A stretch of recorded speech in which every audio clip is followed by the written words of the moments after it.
Hello, everyone. Welcome back. In this video lecture or set of video lectures, we're going to be talking about the different types of hospital and healthcare facilities. We'll be covering acute care, long-term care, and many others. Okay, so we're going to be talking about different types of healthcare settings.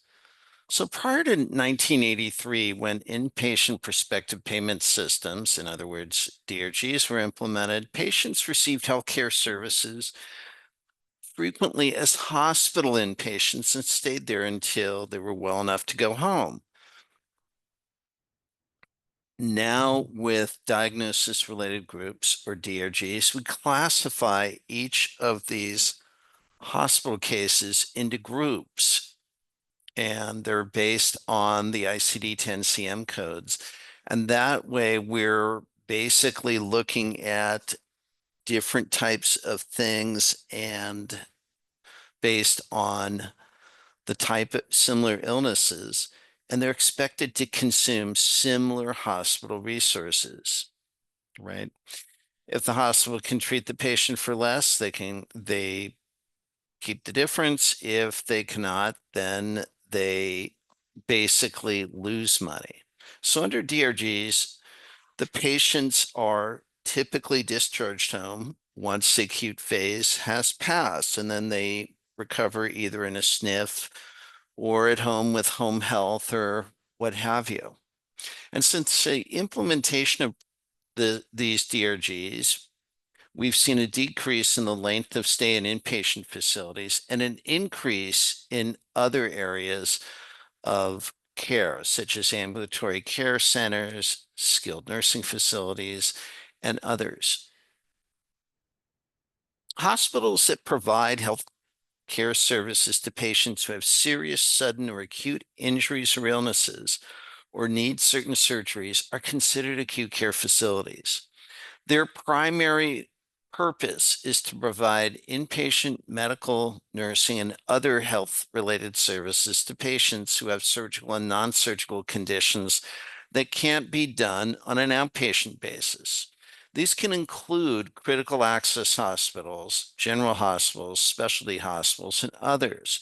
There's a lot of discussion on critical access hospitals with the changes that are being proposed in the federal budget.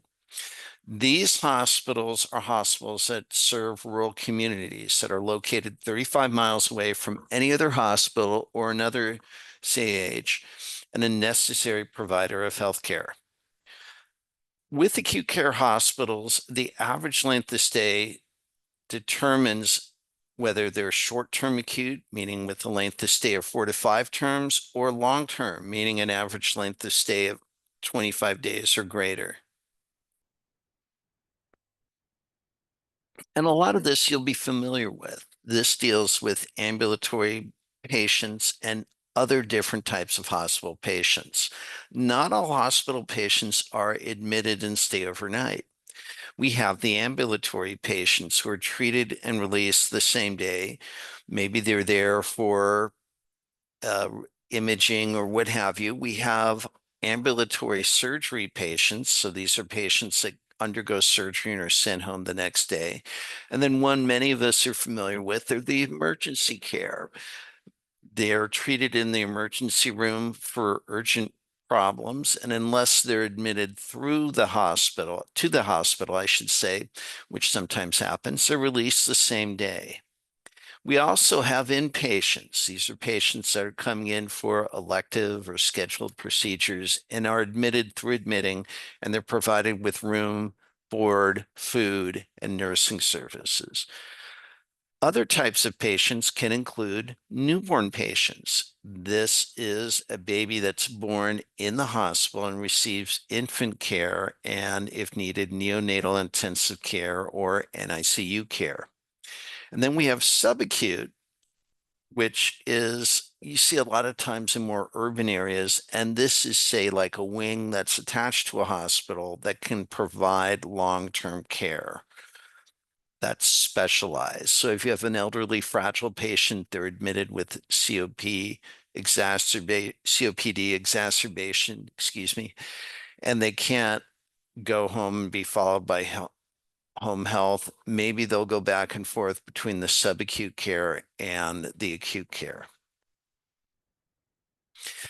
And now we have ambulatory. We have freestanding ambulatory surgical care centers that are sometimes separate from the hospital in an entirely different building. We have hospital-owned satellite clinics that we see sometimes. Peace Health has a number of them in the Eugene Springfield area. We have neighborhood health centers, physician offices, hospital-based outpatient departments. We have something that's becoming more used in mental health and behavioral health is the hospital-based partial hospitalization program, where a patient will stay at the facility for part of the day and then go home. We have industrial health clinics, sometimes referred to as occupational medicine, and public health departments, and many, many others.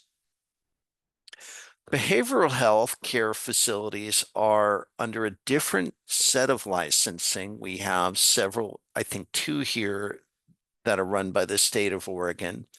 And these deal with all behavioral health types of healthcare. This could include chemical dependency, opioid abuse, alcohol rehab, and these can take a number of different forms. This could be day treatment, inpatient, crisis service. We also have services for developmentally disabled patients, residential treatment, therapeutic communities, respite care, and many others.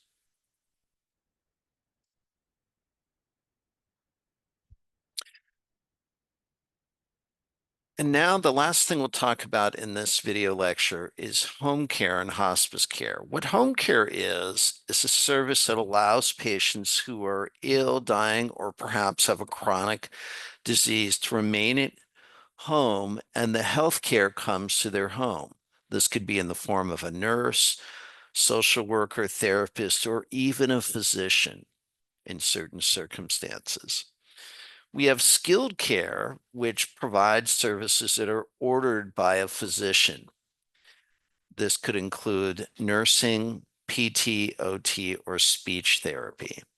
And of course, these can also be having all the different services that these would require that people don't typically think about. It's the monitoring of the illness, it's IV meds, it's changing catheters if somebody has one, tube feedings, wound care, and of course, for patients with strokes, frequently it'll be PT, OT, and speech therapy.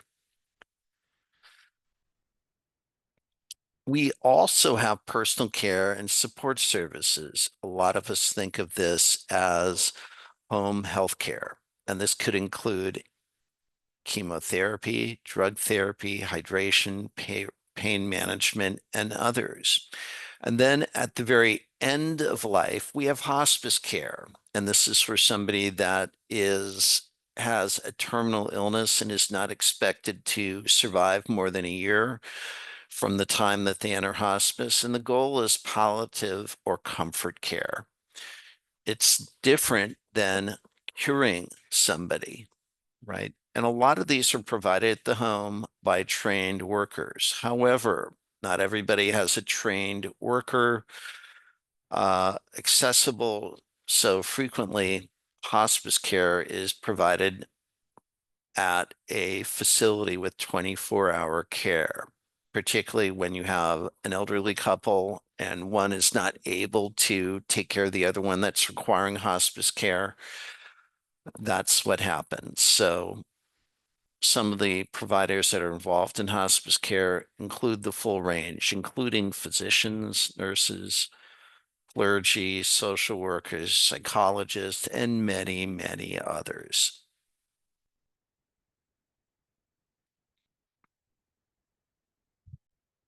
And that's all I have for this lecture. We'll be discussing more different types of healthcare facilities where health information management professionals play an important role in providing patient care. We'll see you then. Bye now.